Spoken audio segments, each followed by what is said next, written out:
Hey, what's going on, guys? I'm Coach Theo, and today we're going to be going over breathing, specifically diaphragmatic breathing. I know it's not the sexiest topic in the world, but I think it's massively important, especially at the time that we're all going through right now with this whole coronavirus, COVID-19, whatever you want to call it, right? So the reason I say that is because one of the things I got up here is, that it reduces stress. This is one of the key reasons why whenever somebody comes in to train with me or any of my classes, the first thing that we're going to do is practice breathing, right? So I'm going to go through, hopefully you can see the board, but after I explain everything, I'm going to be going into different examples of exercises as well, right? So the reason that we even practice breathing in the first place, different positions and stuff like that I'll get into here in a little bit, is because, right, it's going to drive parasympathetic, which is then going to help us down-regulate our nervous system, right? Today's society, we're working, we're hustle and bustle, we're constantly moving, constantly go, make that money so we can buy more things, right? Whenever that happens, right, other things, right, it takes a snowball effect into our life, right? We may not notice it. A lot of people, especially when I come in or when they come in to do an assessment with me, that's always going to be our first session, is I want to see where you're at. The first thing that I'm going to check is how efficient are you when you breathe, right? Do you just, right? Are you a mouth breather?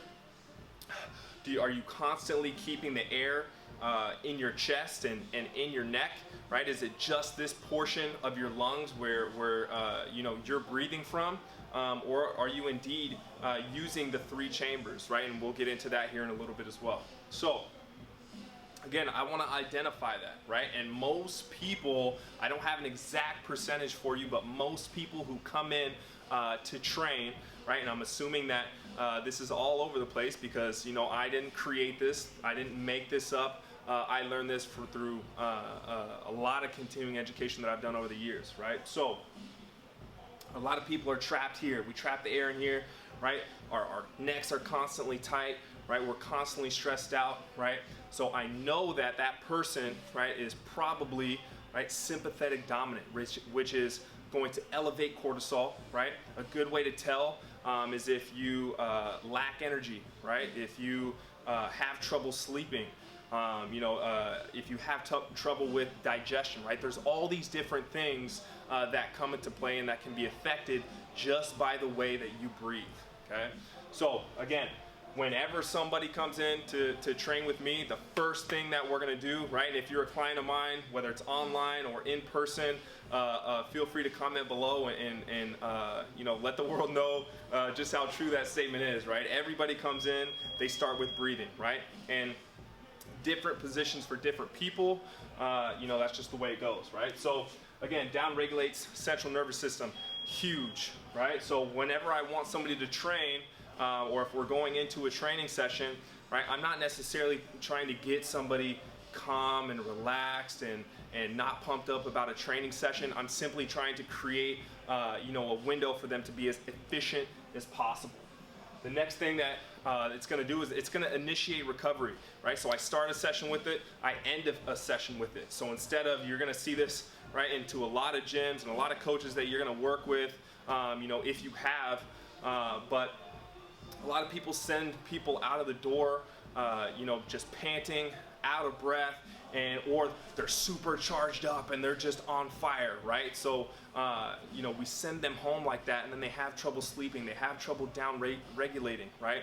They're not able to recover as well, and then by the next day they're shot, and at 1 p.m., 2 p.m., they're tired, they're yawning, and they're trying to, stimulate themselves with caffeine and all sorts of stuff in order to kind of pick themselves up, and it just kind of takes a snowball effect, right? So I actually want people after a training session, after a rough, high intensity training session or strength training session, mobility session, I want them to be able to down regulate their nervous system so we can drive recovery, and that's going to make them more efficient, right? Stronger, more durable, reduce the risk of injury, right? And a lot of other things. So again, some of the key things that I got started here: reduce stress. This is a big one. Like I said before, we're in a crazy time right now. the news is being updated minute by minute, and people are constantly, in a high stress situation, especially even more than they are now, especially what's been going on. Improve sleep, digestion, and circulation, right? These are some key components that a lot of people are taking medication for. They say, hey doc, I'm having trouble sleeping. Boom, here's an Ambien. Hey doc, I'm having trouble with my digestion. Hey, here's a probiotic that we think might work. Circulation. Hey doc, my feet are cold all the time. I'm having circulation issues. My hands are cold. All this other stuff. Boom, medication. Right. So it can be. I'm not saying replace those things, but I'm saying it can be an indicator of how you're breathing and how you're operating in your everyday life. And obviously, again, breathing is just one component, right? The vehicle that is training, right? There's so many different components to it, just like the vehicle that you drive around to work every day. Enhance efficiency and optimize your performance. Okay, the reason I say enhance efficiency, why do I say that? So a lot of people get confused when I say this.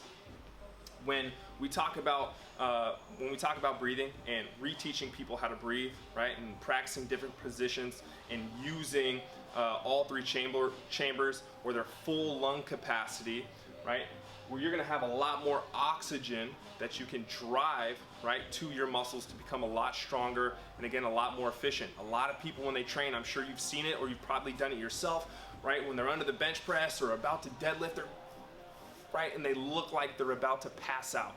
Okay, that is not good, right? Whenever we restrict muscles of oxygen, right, we actually significantly decrease our strength and our performance, right? So again, I want people to be as efficient as possible when we train.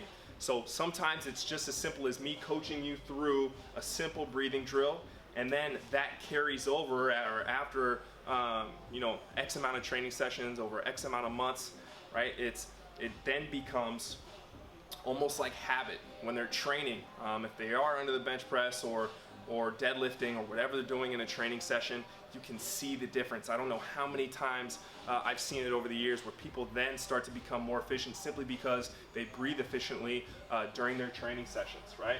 Optimize performance, again, whenever you're more efficient here, you're getting more oxygen, better blood flow, right? Better recovery. In between sets, you're gonna optimize your performance. You're gonna be able to recruit a lot more motor units, right? And all kind of stuff. I won't geek out too much.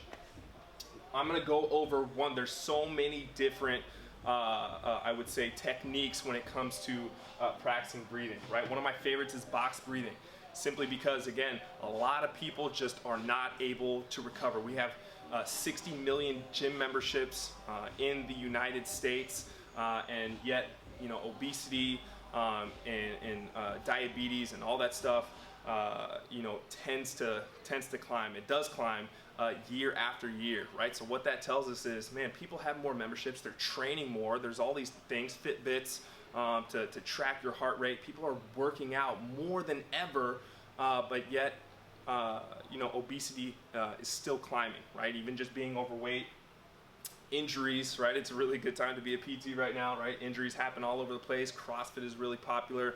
Not to knock CrossFit, but a lot of people are getting hurt during training sessions. So what I want to do is I want to practice this box breathing method, and I'm going to explain it here just in a second. So what box breathing is, I got a little diagram. I don't know if you can see it, right? So imagine, we're going 3 seconds in each phase of your breath, right? So the inhale, I'm going to take a big deep breath in through my nose. My goal is 3 seconds, right? I'm counting my head. 3, 2, 1. Then I'm going to hold for 3 seconds, retaining that breath. Then I'm going to exhale.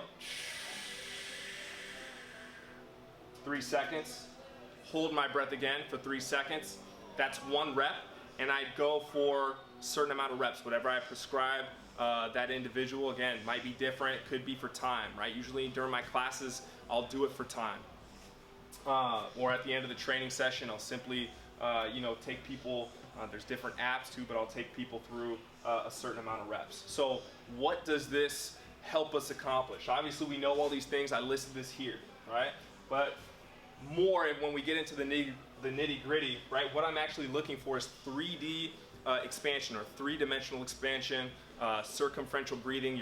You'll hear so many different ways to describe this, but essentially we break it down into 3 chambers, right? So I'm going to start here, diaphragm into the rib cage. I want that expansion. Not only do I want that expansion here, I also want that expansion right here as well, right? And that's why we're calling it 3D. We get that lateral expansion. So a lot of times what I'll cue people with, if they're just not really grasping the concept, even in the most basic position, I'll have them tie a resistance band around their waist. And I'm going to tell them to try to expand, right, that band in every single direction, right? So you're going to be able to feel it because it's physically touching you, right? So not just expanding your breath here, but we're going to expand it here, and we're going to expand it here, all right? So again, we got diaphragm, rib cage, right? We also got the chest, right? That's going to be that upper chamber, and then into our neck, scalenes, and SEM muscle. This is where most people trap their air, so we're only using a small portion of our lungs, right? So again, when that carries over to training, how efficient are you going to be when you're only using, right, one chamber of your lung capacity, right? So from there, once I get somebody to grasp this concept here, right, we're practicing these reps just like we would practice a squat, a lunge, a push-up, a row, anything else. I want to practice, and I want to make this as efficient as possible, make sure that people are getting correct reps in. Positional breathing, right? So the way that I think about this is, a lot of great people that I've learned from over the years. I won't name drop, but we start as a baby, right? If I have a daughter, right? So we do tummy time and stuff like that, or we did when she was an infant before she could walk or crawl or anything like that. And we would put her on her stomach, right? And that's just how we start. Then from there, we go into a supine position. And then from there, before we start walking or crawling, we actually get into a quadruped position. And, sometimes the babies will rock back and stuff like that. But we're going to practice breathing there, right? Half kneeling position, standing, and then into a hang, right? So these are in order of operation. So I'm always going to have somebody, or in most cases, I shouldn't say always, but in most cases, I'm going to start somebody on their stomach, right? Feet up on a foam roller. If you don't have a foam roller, that's fine. Find a pillow that you can use at the house. Whatever you can do just to put under your ankles, right? And you guys will see an example of this here in a little bit as well, right? So in that prone position, just resting my head on my hands or my forearms, whatever's most comfortable for you. And in this position, right, like I mentioned with the band, right, the band is a tool, but if you don't have a resistance band, the floor is a great tool for feedback, right? Just like we would use the band, right, you're not going to get as much feedback because you're just laying on your stomach, but a lot of people, right, don't even get the concept of breathing here and breathing into that waistline. That's a cue that I use for a lot of people, right? Breathe into the waistline, get that air right down into the lower chamber, and we want to start there before we start to expand up, okay? So breathing into the waistline. When you're laying on the floor, you're going to feel that, right? I don't necessarily have to put my hand on you or anything like that. I will put my hand on somebody's lower back just to give them a little bit of extra feedback, right? Ask them if I could put my hands around their sides just to give them a little bit more external feedback to where they can again begin to grasp the concept of what I'm trying to teach them, so they can be a more efficient breather, right?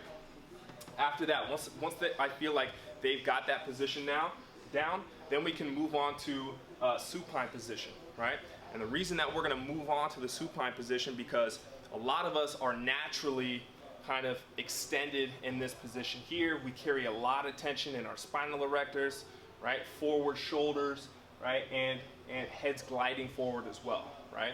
So the great thing about the supine position is now we can change the orientation of the spine, right? So what I mean by that is if I'm laying on my back and my head is on the ground as well, and I have my feet up in my knees bent, you guys will again see a demonstration of this and what I mean. So now gravity is doing all the work, right? I'm laying on the ground, I get feedback from the ground, I have the stability, right, for my spine, and now I've kind of neutralized that position. And because I've elevated my feet and bent my knees, almost like a squat position, now my hips are in a good position as well. So it acts as a reset, okay? So now I'm establishing a better relationship between my spine and my hips. So again, if I know somebody has chronic lower back pain and I'm coaching them through a kettlebell deadlift, for example, right? They might not feel like they're in pain, but I still want them to practice that breathing in between sets instead of just sitting, on your phone and scrolling Instagram or talking or doing whatever, right? Again, I want the training session to be as efficient as possible, right? So if we can, we'll add that in as a filler and do some breathing, right? Again, to supercharge recovery in between sets, okay? So this is a great position, okay? Again, gravity's kind of doing the work. All you have to focus on is that 3D expansion, right? Just like we did here. We've established that. Now we can apply that to the supine position, right? And I can use that as a filler. Next position we have is quadruped, right? So now we're not going to get nearly as much feedback from the ground, right? Hands or knuckles lined up with the shoulders, knees lined up with the hips. Again, you guys will see a demonstration of that. But now I'm not getting any feedback from the ground as far as my spine goes.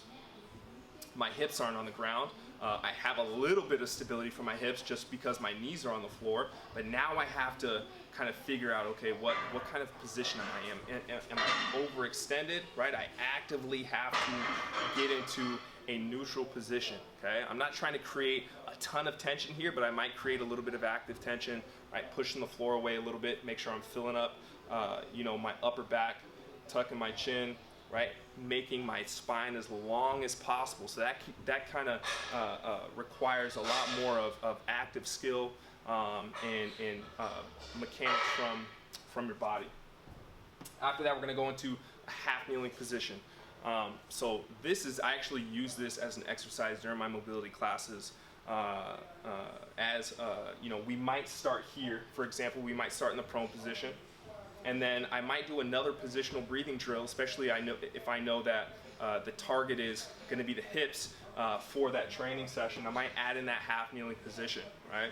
So simply, again, you guys will see it, is, let's say my left foot is up, my right knee is down, or my left knee is up, my right knee is down.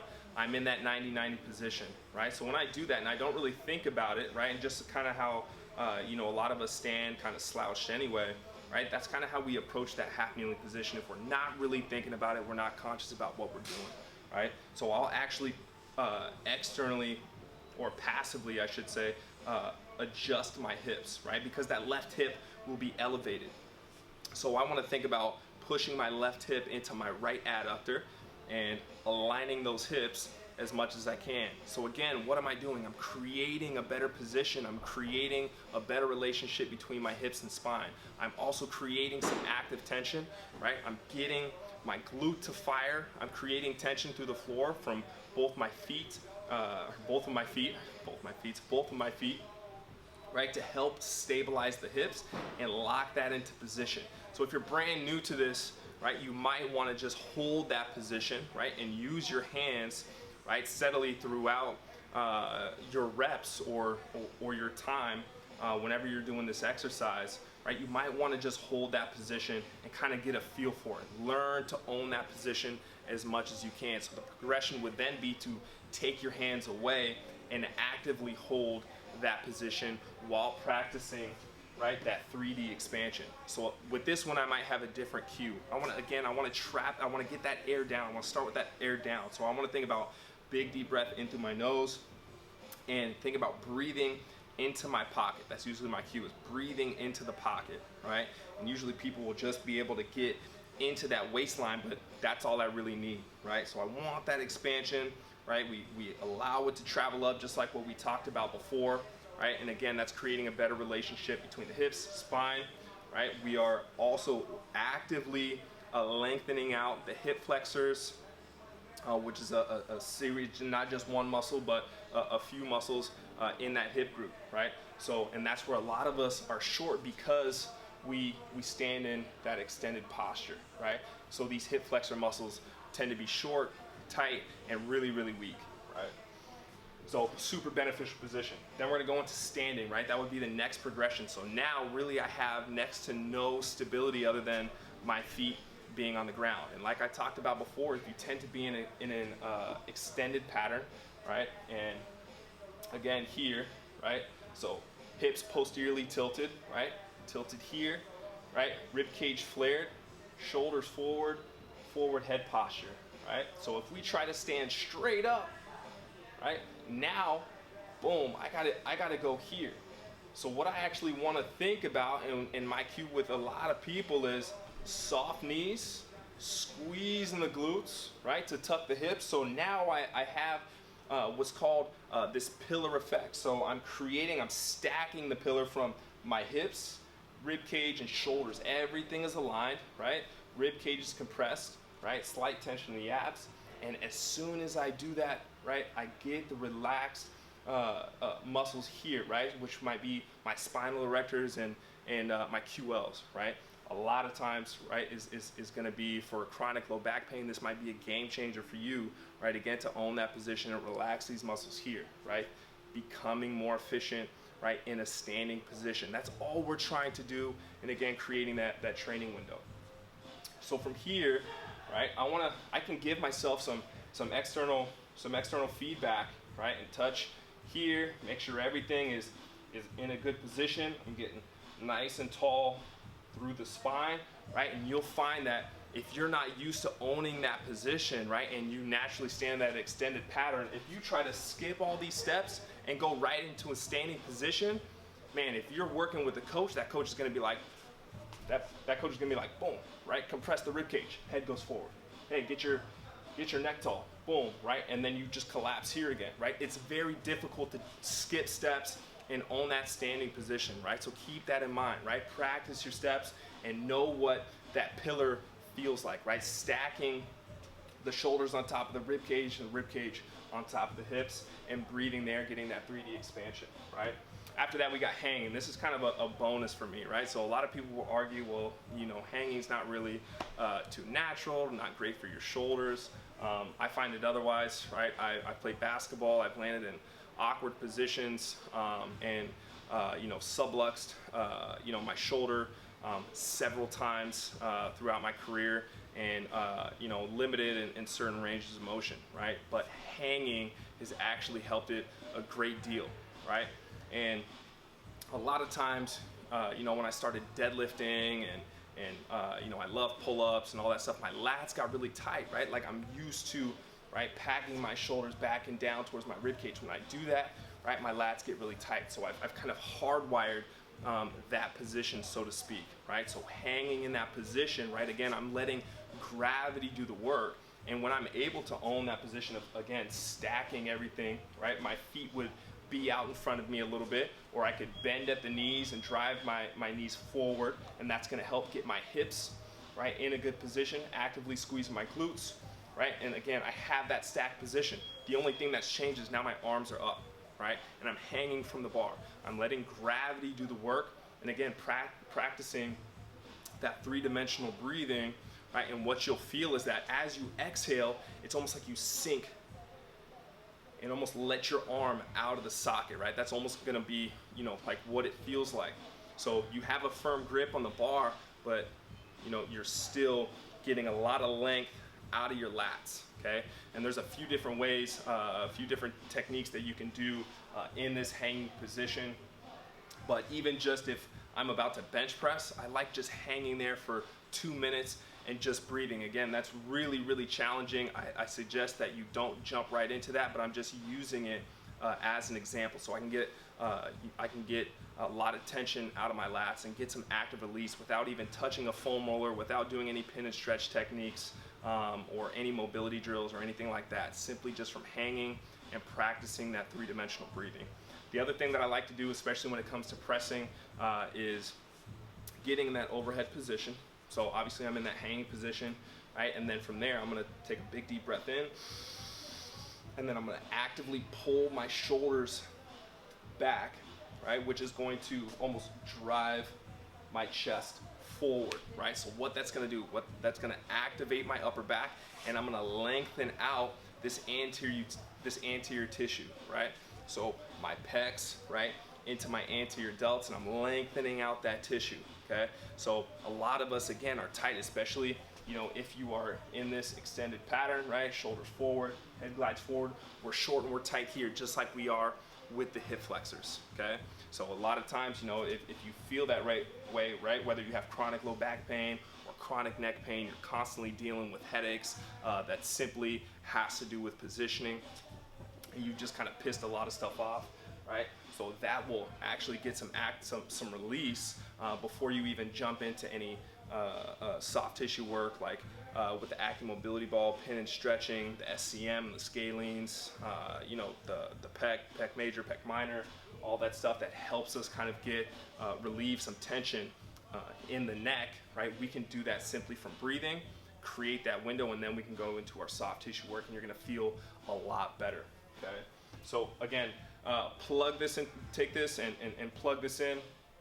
I know that if you implement the things that I talked about here, it's literally going to change your life, and I mean that with the utmost certainty. I swear. The more that you practice this, and I suggest that, you know, you get another pair of eyes that kind of knows you know, what they're looking for, and how to correct you, how to coach you through this. But for the most part, you know, stick to these positions, build your way up. You feel like you own that position, move on to the next part. Explore this as much as you can. I think that it's super important to own each one of these positions. You might find one that works best for you, but it's still good to explore all of these options, all right? Take a look at the demonstration, so stay tuned, and I'll see you in the next video.